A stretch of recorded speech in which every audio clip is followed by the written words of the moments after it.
En 1 Corinthiens 1, au verset 21-22 environ, Paul dit: «Les Juifs cherchent des miracles, les Grecs cherchent la sagesse. Nous annonçons Christ crucifié». Jésus s'est adressé à des Juifs et il leur a parlé par des miracles. C'était leur attente. Et il a attiré leur attention par des miracles. Et plusieurs fois, Jésus dit: «Les personnes cherchent uniquement des miracles. Ils ne cherchent pas Dieu, ils recherchent la bénédiction de Dieu». Et la folie de la croix, le scandale de la croix, dira Paul, mais puissance et sagesse de Dieu pour ceux qui sont appelés tant juifs que grecs. Grecs, c'est les gentils, c'est les non-juifs. Alors, Paul a essayé d'atteindre les sages aussi, mais il avait une culture grecque énorme, Paul. Une culture énorme, autant juive que grecque. Mais il dit: «J'ai renoncé à la rhétorique», donc à la sagesse du langage, à essayer de persuader les gens par mon intelligence, pour parler à leur intelligence, mais j'ai parlé avec la puissance de Dieu.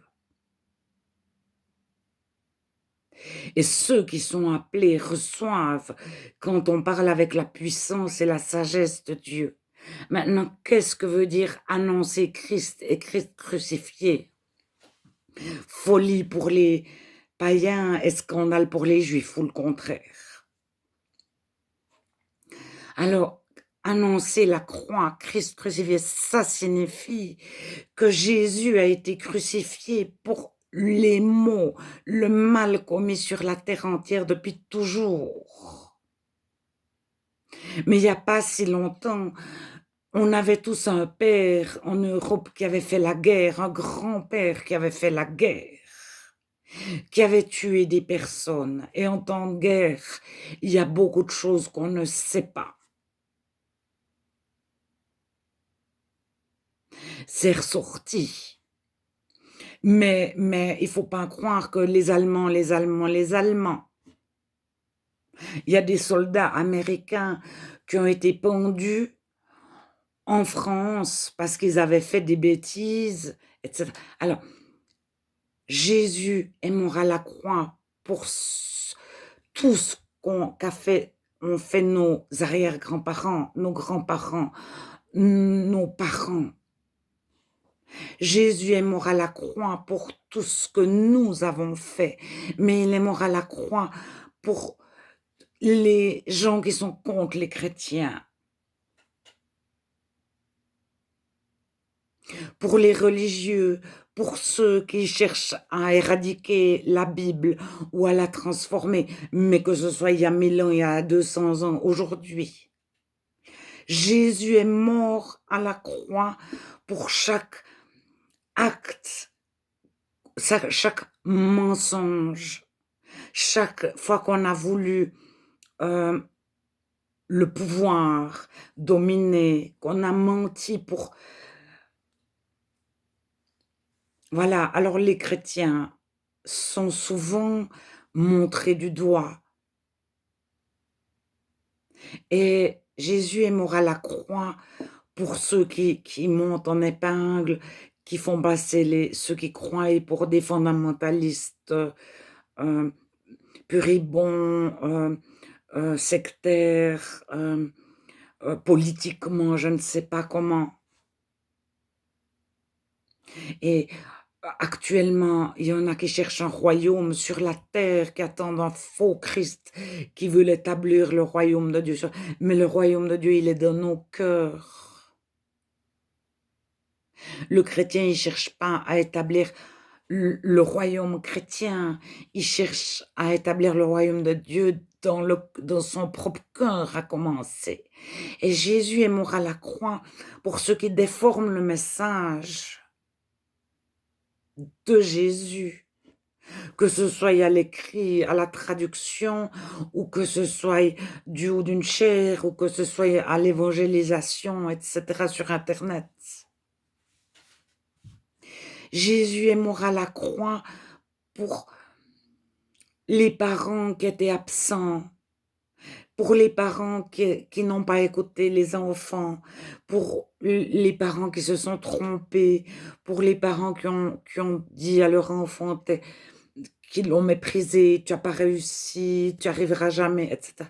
Jésus est mort à la croix pour les tout le mal que n'importe qui a fait. C'est ça, annoncer Jésus, annoncer la croix, annoncer Christ crucifié. Il a porté sur lui le mal. Alors, quand on naît de nouveau, on redevient comme un petit enfant, on est blanchi. On redevient jeunesse, vierge.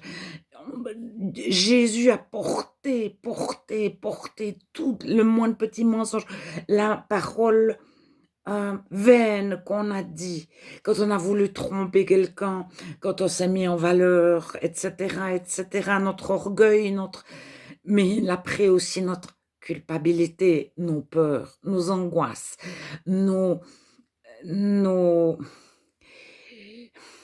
notre honte, nos doutes, tout. Jésus a pris à la croix, il nous a rachetés, il a payé pour tout ce qu'on nous a fait aussi. Et quand on redevient vierge, on a ce regard sur les autres que Jésus a payé pour toi, l'arrière-grand-père qui a fait la guerre pour toi, qui aujourd'hui a fait ça, qui hier a fait ça. Jésus a payé pour toi. Et on voit les gens au travers du regard de l'évangile.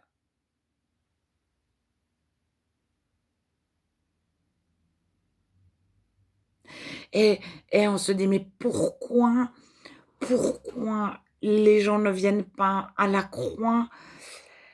Qu'est-ce qui chez moi les empêche de se savoir pardonner, de se savoir aimer, de savoir que Jésus a porté le mépris, la colère, la haine, la honte, tout.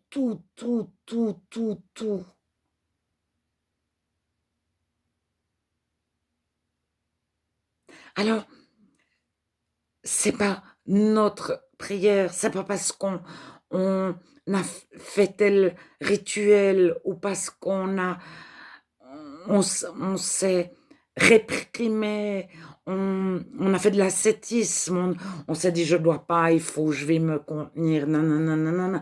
C'est Jésus qui efface les racines de la colère, les racines de la peur, les racines du manque d'amour, de l'indifférence, notre dureté de cœur, etc. Et il est mort à la croix, il a été crucifié, il a payé pour chaque petit mensonge, pour chaque petite parole, pour chaque acte, pour tout ce qu'on a imaginé, pour tout ce qu'on a pensé.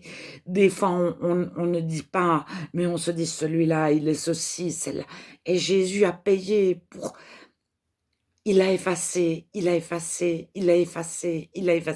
mais il faut recevoir, j'entends, il faut être d'accord, être partie prenante. Et et le chrétien est préoccupé, pourquoi tout le monde n'est pas partie prenante? Alors Dieu crée le vouloir et le faire.